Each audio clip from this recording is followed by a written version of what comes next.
In this video, I'm going to explain how in 18 months, I was able to go from $140,000 in debt to making so much money online that I was able to question the meaning of life. And I think that I figured out the answer for me and how it relies on being useful, skill development, and being kind. And I will summarize this all in one beautiful sentence for you at the end. But before that, we will do story time. And so before, I was able to figure out how to make money, I was really in this position in which I was $140,000 in debt. And I will tell this story. And not many people, I've now said it online a few times, but nobody knew it at the time, which was I had $140,000 that I owed to credit card companies, the bank, a loan, whatever. And then I had $8,000 of my best friend's money.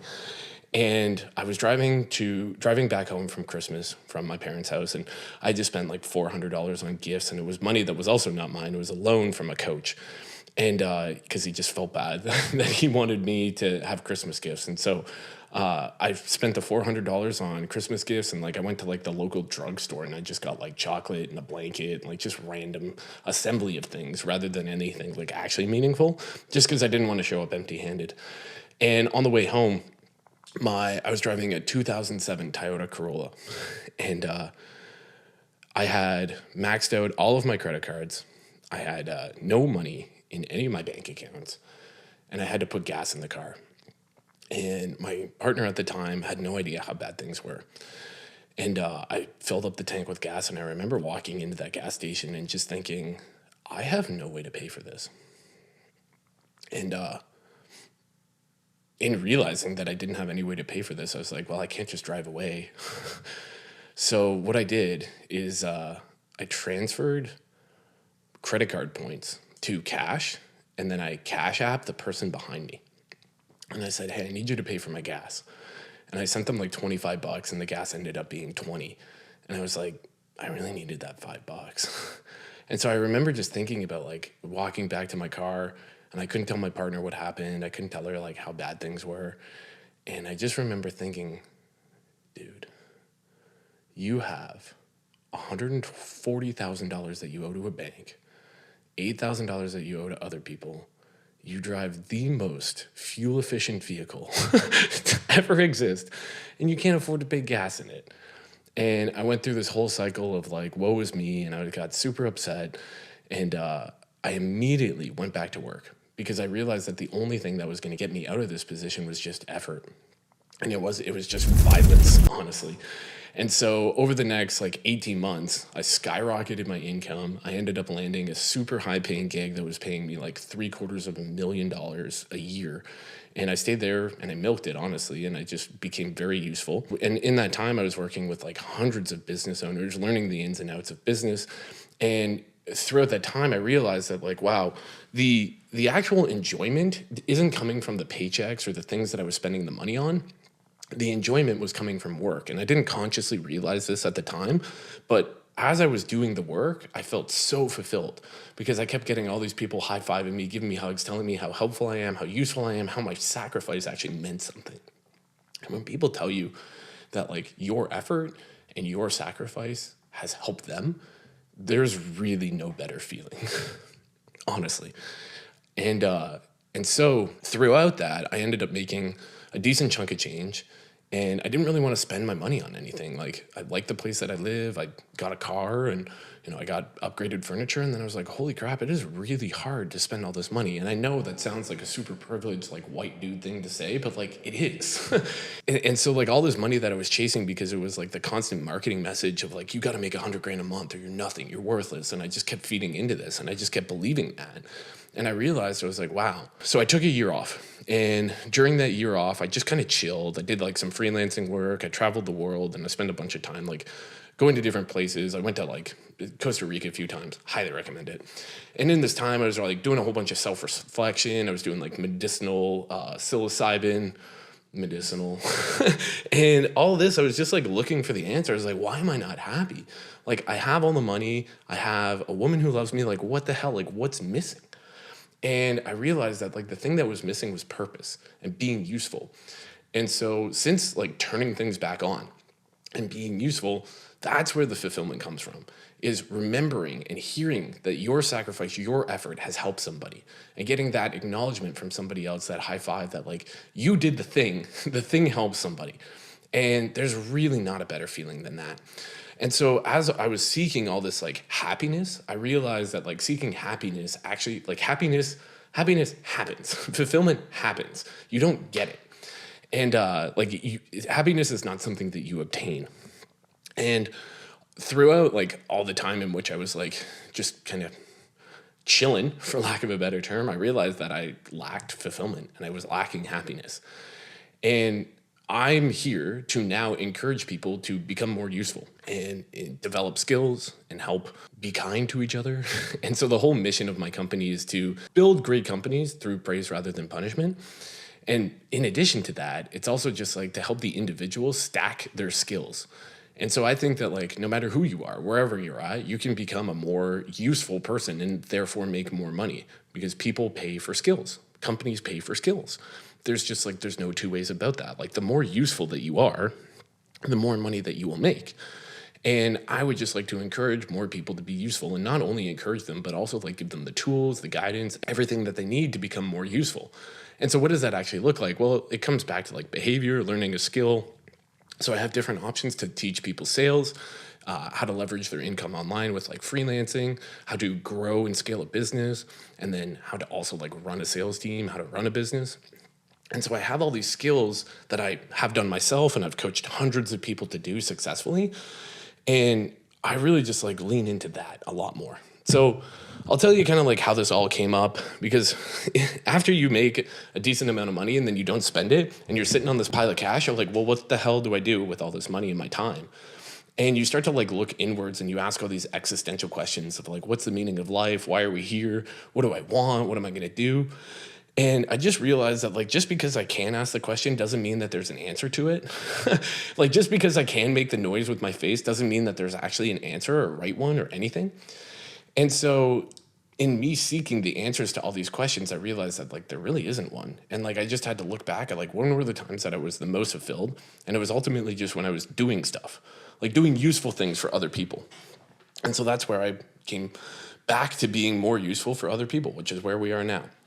So the original idea, this was inspired by Tony Robbins because he came up with the 6 human needs. And so I referenced that. I was like, okay, well, what of these needs am I lacking? Or which one of these needs do I want? And I remember reviewing them and I just thought like, okay. So I reviewed them. I listened to his whole lecture and I was like, okay, 6 human needs. And if you don't know, this is like, you can go watch any YouTube video, just Google like Tony Robbins, 6 human needs. Don't do it now. That'll fuck up my retention rate if you leave the video. But the 6 human needs, I'll just tell you so you don't have to leave the video. You get growth and significance, contribution, connection, and then certainty and variety. And so if we like work backwards off of that, I heard those and I was like, holy crap. Well, what do any of these even mean? And so I looked at certainty and variety and I was like, that's not helpful at all. Because it's like, sure, I want to be certain about some stuff, but I also want things to have variety. And so it's like, that tells me nothing. Like, I can't do anything with that. Like, there's no instructions. There's nothing with that. And so I was like, that's a total wash. And then I looked at growth and significance. Well, that just means that I do things for myself. And then I hope other people tell me that I did a good job. And so it's like, if I just do things for myself, it's like, okay, well, those two look the exact same. Because it's like you grow to be significant and you like, it's the same thing. Then with service, it's like contribution and connection. That just means that like I value other people. And like, cool, don't we all? And so I remember referencing these and looking through them. I was like, well, this really doesn't tell me anything. And it's not helpful. It doesn't give me like a list of instructions or like, a thing to do.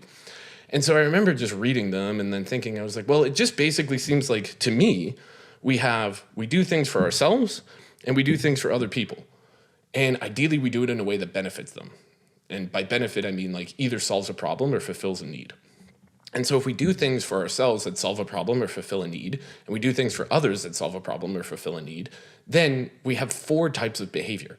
And so I just looked at that and I was like, this I can use. And so I looked at these 4 types of behavior and I was like, okay, well, we do all 4. And so all the time with human motivation, there's this sentence that is like pretty well agreed upon, which is like we do things to run away from pain and gain pleasure. The key word there is and. It's like you don't just run away from pain. You don't just run towards pleasure. It's you do both. So I looked at that and I was like, well, if I can do things for others and I can do things for myself, and other people will benefit from it and I will benefit from it. It's like, where's the overlap here? And I looked at that. I was like, well, I get the most benefit from myself when it's like I'm exercising, I'm learning, I'm growing, and like, I'm studying, I'm explaining things. Like that gives me the benefit of like, I get better. And also other people benefit. And so this is why I think that teaching skills specifically is like a very useful thing to do, because you're helping other people be useful and you're helping other people develop skills. And so this is where I come from, of like, I now intend to help more people develop skills, whether that's the skill of sales, the skill of, sales, or the skill of sales. And I honestly think that like everybody should learn how to sell stuff, because it teaches you so much. Like it teaches you how to like communicate, have hard conversations, negotiate, like the whole 9 yards. Make rational decisions, which like, holy crap, wasn't it nice to know how to make a rational decision? It teaches you how to help other people think rationally. Like you just get so much benefit from learning the skill of sales, that there's so much carryover to many other domains, especially owning a business and operating a business, which is like the eventual path of like, you learn how to sell something, and then you learn how to sell your own, then you learn how to make your own product, and then you learn how to sell that.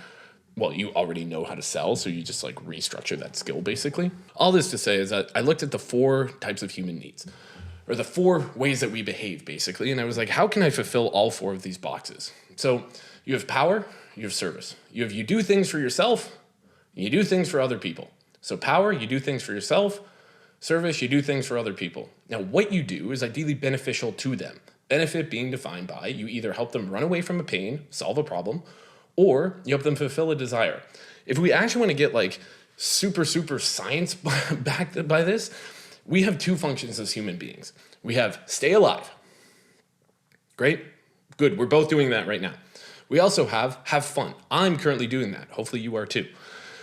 So said another way, we have stay alive. So the more things that I can do to help people stay alive, have a better quality of life, that makes me useful. In addition to that, I can also help people have fun.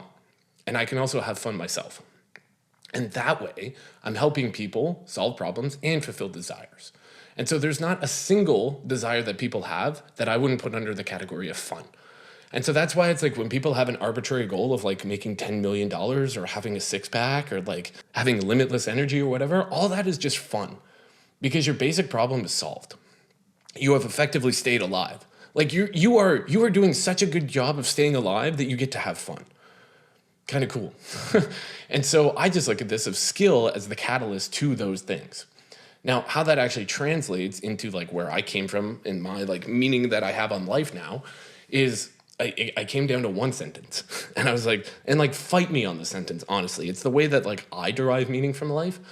And that sentence is be useful often and well. And that just encompasses everything because I get to be useful for other people. If I do it often, then I get full reward most of the time. And if I do it well, that dictates how much I can do. So how much is often? It's like, well, often enough that you can do it well. How much is well? Well, you have to do enough reps in order to do it well. And so volume and efficiency, I talk about this all the time. If you want to get better at something, do more reps. Review it, get better. Give some assessment and some critical thinking on it. So that has been how I've derived like a lot of meaning in my life, and how I will continue to derive a lot of meaning in my life. And so if you're in this position of like, well, gosh, how do I get started? What do I do? I can't find purpose. It's like, you just don't need to ask the question. You just don't.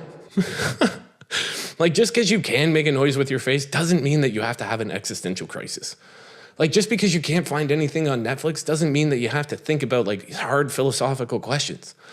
Just because you ran out of work to do on the weekend doesn't mean that there needs to be this whole internal dialogue about like, why are we here? Where are we going?